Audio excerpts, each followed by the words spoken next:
Hi, I'm Tanya Alezander. I've written some new work for this particular reading, and I'm also going to read some older stuff. And the first one I'm going to start with is called Romantic Friendship. It's a series of 3 haikus that I've romantic friendship. I guess it's a turn of the 19th century idea of, well, basically friends who go a bit beyond friendship, but never say that it's beyond friendship. You just kind of hover in between. So here's the first one. 1. To date a friendship, casually skirt romance, then dive together. 2. Now come up for air, roll onto your back and float toward her weightless heart. 3. Hold but do not press. Redirect the heat of brushed cheeks. Distill to a peck. And that is the Romantic Friendships poems. The next is In Search of Sweetness. This is new. It's free verse. And here we go. He said I needed more sugar in my life. I thought of the packets I keep in the cabinet for guests. Publix brand, generically labeled. I thought of my allergy and weight loss. I wondered about hypoglycemia. I considered the last time I swooned like this and offered him coffee. This is a new work. It's free verse. It's called The Toss. 1. Pre-toss. Now lined up behind here, okay? The orange-haired Bozo the Clown said to every boy and girl. Bucket number 9, the furthest away, the biggest prize.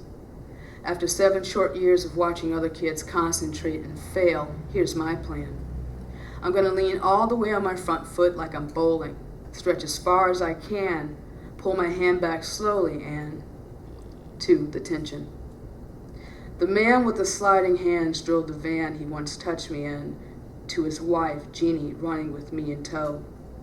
At a rate of my 6 stumbling steps to her 1 ratio, we didn't get far from wheels squealing, stopping as the faded blue passenger door slams open.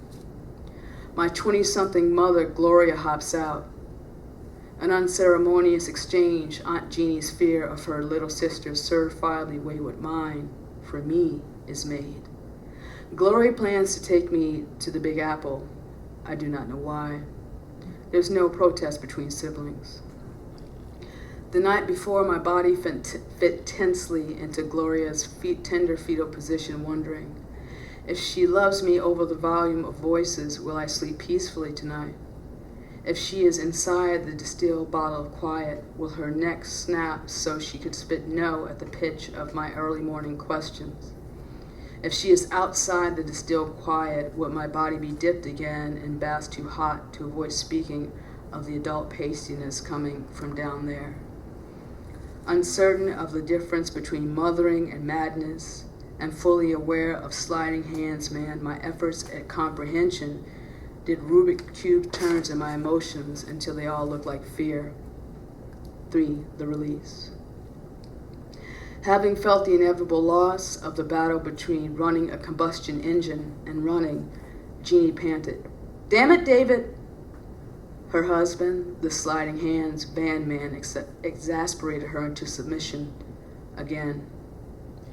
My stunt double mother-to-be had run to save me from fleeing with Glory, her listening little sister, by keeping my chance for a childhood unguarded and out of reach at home in Chicago's South Side was Damn It, David. And my prize hangs in the balance as the shift of the beings slide inside the bottom-heavy bag to a 1-9 split across my small palm.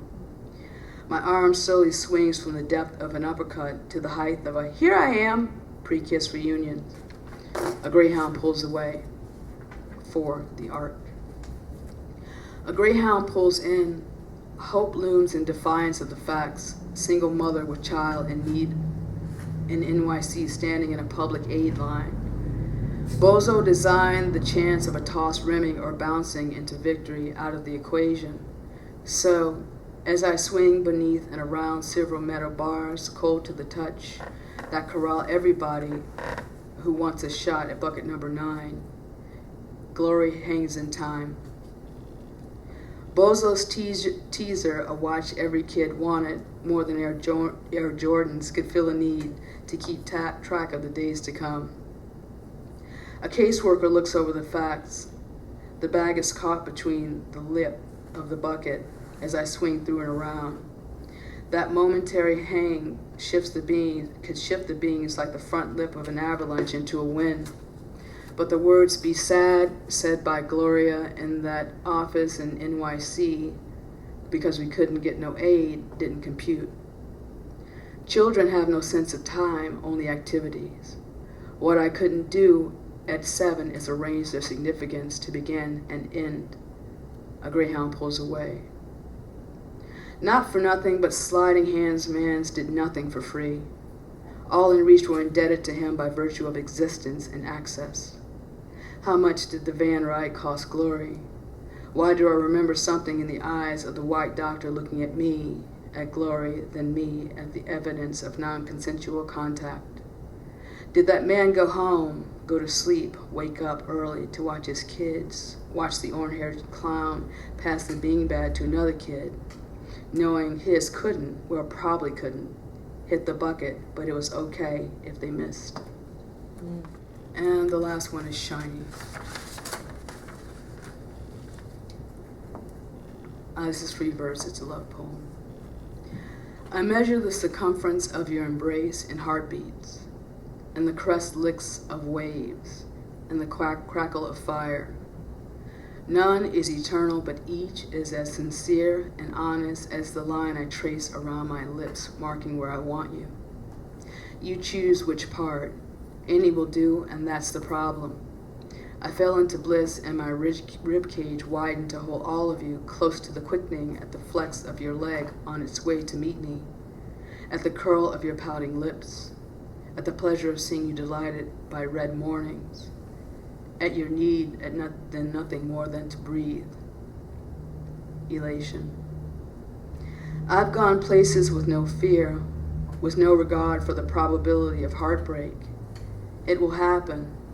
She will arrive as the heavens intend, whole, actualized, and, unlike me, in need of nothing.